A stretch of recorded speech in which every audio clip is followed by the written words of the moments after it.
2024 has cost me 6 figures in revenue, and in this episode I'm going to share with you the 5 key areas that have impacted that, the personal mistakes that I've made, as long with the 3 key business mistakes so that you don't make those same mistakes too. So with it being Boxing Day today, I hope you've had a fantastic Christmas day, and I've been reflecting really hard on my 2024, thinking about what's worked, what hasn't, what the wins and the losses have been. And I really want to make sure that you don't make the same mistakes that I can. If you can vicariously learn through my failures and my mistakes, then you're going to avoid those challenges and get more results faster.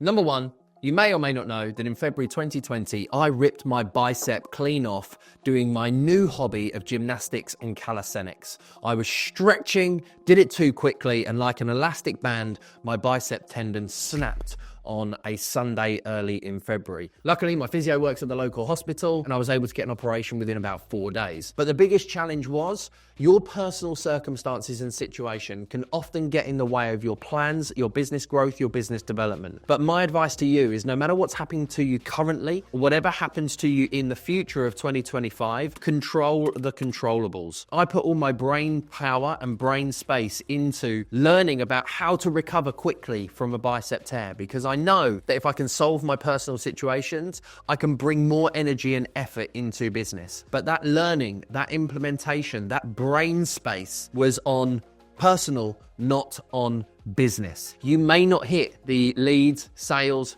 income, profit targets that you set for yourself. Your family, your personal situation should be the priority, and you should be building a business that supports that. But it definitely lost me a good few thousand. Number 2 was making a significant hire. I am someone who has to deliver an exceptional standard of service. The delivery of the products, whether it's in our training business or in our mortgage brokerage, is always my highest priority. I hate getting complaints. We very rarely get them. Any moan, any issue, I'm constantly on to make marginal gains in our systems, in our process, in the way in which we manage. And I brought on a person to manage the delivery, to look after our clients. I spent on the back end before I drove leads and sales on the front end. And it was a huge mistake, because without new leads and sales coming into the business, there was nothing additional to deliver. So I was paying out on better delivery, but not driving new leads and sales in on the front end. What I should have done was focused on leads and sales,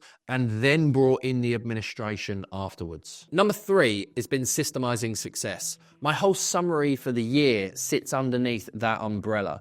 We've implemented new lead systems, new sales systems, new compliance systems to make sure that we're saving as much time as possible in every single area of the business. That's meant that we've kind of plateaued for a period of time. It means that the team have needed to learn new skills. They've had to slow down. We've had to do things differently. Everything has taken longer in this 3 to 6 month period of time. Had we have stuck with our existing systems, we would have been able to put more energy and effort into leads and sales. But I could see the short-term pain of changing systems will impact our long-term gains hugely. Now we have an absolutely systemized entity. We're saving time. We've got better processes. We will recoup that money in 2025, but everybody having to slow down and put energy and effort into learning hugely brought down everybody's results against their targets that they set for themselves. Number 4 was SEO. I have always done some form of SEO, but I ramped it up in February of this year to £2,000 a month. I've just got out of the contract 10 months in. I've spent £20,000 on SEO, and in November, new leads that I can dictate came from SEO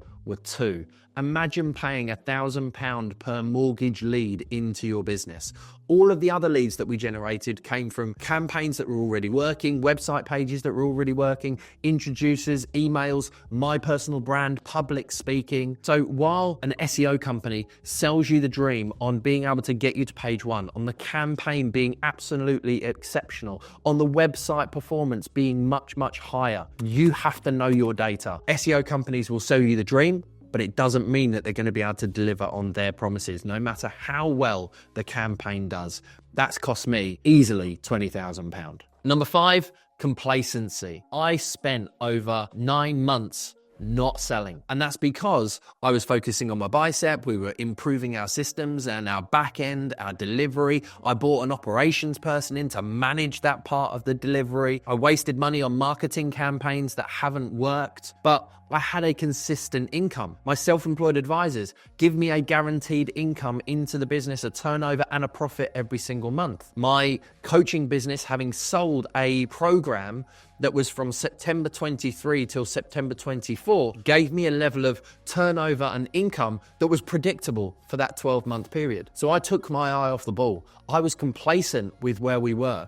I knew that this year would be a tough year based on the changes that we were making to the business, but it cost me money. You wouldn't go typically in a business 8 or 9 months without selling something, which is exactly what we did. We didn't onboard any new clients at all from September right the way through till about May, June of this year. You always need to be focusing on new leads, getting new appointments, creating new sales, and then increasing the delivery thereafter. But none of that is possible without better systems, without better processes, without a refined customer journey, without automation, so you can take your business to the next level. So even though 2024 has been challenging, profit is nowhere near where I would want it to be. We have completely systemized our success. Yes, as a business, we've lost 6 figures this year, but that foundation that we have laid is going to mean huge growth in 2025. My self-employed advisors love our new compliance system. They are ready to take their marketing to the next level. The employed team in the mortgage brokerage are maximizing the value of every single appointment that takes place. The consulting business has been completely revamped. We have active CRM, we've got a coaching program, we've got a higher level membership mastermind, and we are ready for huge success and huge scale. And I cannot wait to share the journey with you on these episodes as we go through this year. I hope you have a fantastic new year. I look forward to sharing more lessons, more wins, and more results with you so you can go away and put them into practice in your business. Look forward to seeing you next week. Happy New Year.